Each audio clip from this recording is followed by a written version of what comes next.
Hello, ಎಲ್ಲರಿಗೂ ನಮಸ್ಕಾರ. ನಾನು ಶೋಭಾ. ಇವತ್ತಿನ ಈ ವಿಡಿಯೋದಲ್ಲಿ ಒಂದು ಹಳೆಯ ಹಾಡನ್ನು ಕೇಳೋಣ. ಮದುವೆ ಮತ್ತು ಶುಭ ಕಾರ್ಯಗಳಲ್ಲಿ ಹೇಳುವಂಥ ಹಾಡು ಇದಾಗಿದೆ. ಈ ಹಾಡನ್ನು ಅತ್ಯಂತ ಸುಂದರವಾಗಿ ಹಾಡಿದವರು ಶ್ರೀಮತಿ ರಂಜನಾ ಹೆಗಡೆ, ಶ್ರೀಮತಿ ಶಾಂತಲಾ ಹೆಗಡೆ ಮತ್ತು ಶ್ರೀಮತಿ ಕವಿತಾ ಭಟ್. ಇನ್ನೇನು ಹಾಡನ್ನು ಕೇಳೋಣ ಬನ್ನಿ. ಗೊತ್ತೇ ಇದೆ ಅಲ್ವಾ, ಯಾರೆಲ್ಲ ನನ್ನ ವಿಡಿಯೋವನ್ನು ಸಬ್ಸ್ಕ್ರೈಬ್ ಮಾಡ್ದೇ ನೋಡ್ತೀರಾ ಎಲ್ಲರೂ ಕೂಡ ಸಬ್ಸ್ಕ್ರೈಬ್ ಮಾಡುವುದರ ಮೂಲಕ ಪ್ರೋತ್ಸಾಹಿಸಿ. ಫ್ಯಾಮಿಲಿ ಆ್ಯಂಡ್ ಫ್ರೆಂಡ್ಸ್ ಜೊತೆ ವಿಡಿಯೋವನ್ನು ಶೇರ್ ಕೂಡ ಮಾಡಿ. ನಮಸ್ಕಾರಗಳು. ನಾನು ರಂಜನಾ ಗಣೇಶ್ ಹೆಗಡೆ, ಜಲಭೂಮಿ. ನಾನು ಶಾಂತಲಾ ಹೆಗಡೆ, ಬೆಂಗಳೂರು. ನಾನು ಕವಿತಾ ಭಟ್, ಕುಳುವೆ. ಈಗ ನಾವು ಪ್ರಸ್ತುತಪಡಿಸುತ್ತಿರುವಂತಹ ಹಾಡು ಮದುವೆ ಮತ್ತು ಮಂಗಲ ಕಾರ್ಯಗಳಲ್ಲಿ ಹೇಳುವಂಥದ್ದು, ಪಾಂಡವರನ್ನ ಹಸೆಗೆ ಕರೆದದ್ದು. ಗುರುಪಾದಾಂಬುಜಗಳಿಗೆ ರಗಿನ ಬೇಡುವೆ, ಕರುಣಿಸೆ ನಗೆ ಒಳ್ಳೆ ಮತಿಯ. ಜಯ ಜಯ ಲಕ್ಷ್ಮೀ ನಿಜ ಸರಸ್ವತಿ ದೇವಿ, ನೆಲೆವಾಸವೆನ್ನ ಬಾಯೊಳಗೆನುತ್ತಲೇ ಬೇಡುವೆನು ಮಾತಿಯ ಕರುಣಿಸು.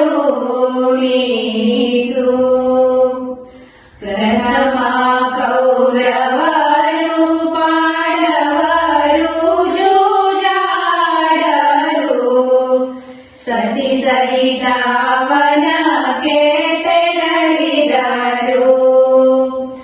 ವರ್ಷ 12 ಅರಣ್ಯವಾಸಗಳು, 1 ವರುಷ ಜ್ಞಾತವಾಸ ನೇಮಿಸಿದರು.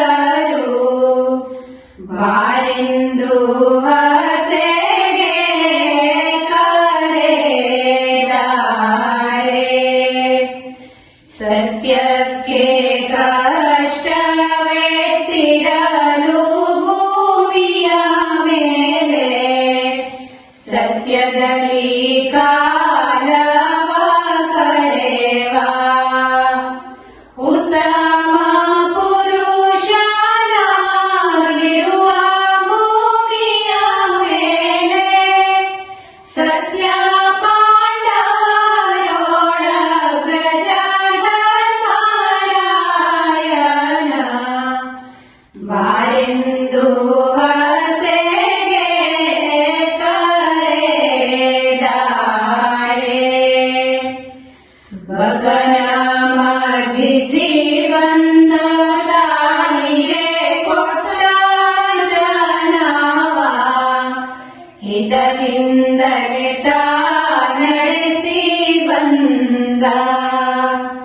ದ್ರೌಪದಿಯ ದುಶ್ಯಾಸನ ಮಾನವ ಭಂಗಿಸಿದ, ವೈರಿ ಸಂಹರಿಸಿದ ಭೀಮನೇ ಬಾರೆಂದು ಬೇಗದಲ್ಲಿ ಹಸೆಗೆ ಕರೆದಾರೆ. ಹಸ್ತಿನಾವತಿಯಲ್ಲಿ ಗಜನವಮಿ ವ್ರತವನ್ನು ಅಕಗಾಂಧಾರಿ ಮಾಡುವಳು.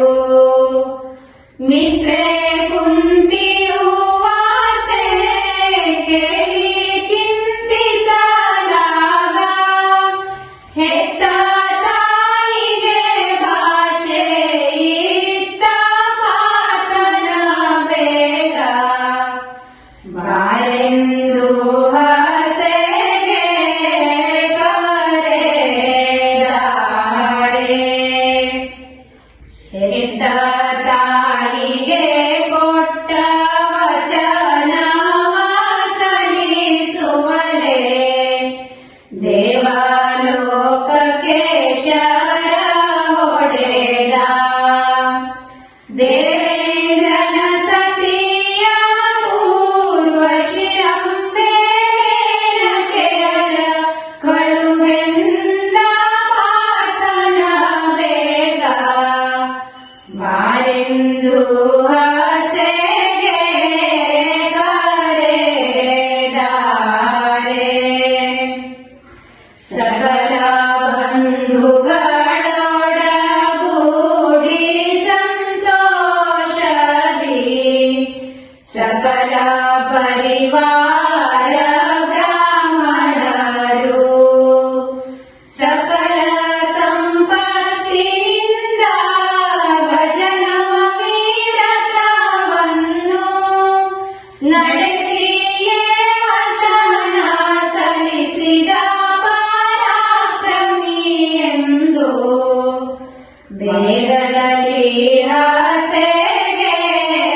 ಅಜ್ಞಾತವಾಸವಾಗಿರುವಂತ ವೇಳ್ಯದಲ್ಲಿ ಅಂಜದೆ ದುಷ್ಟ ಕೀಚಕನು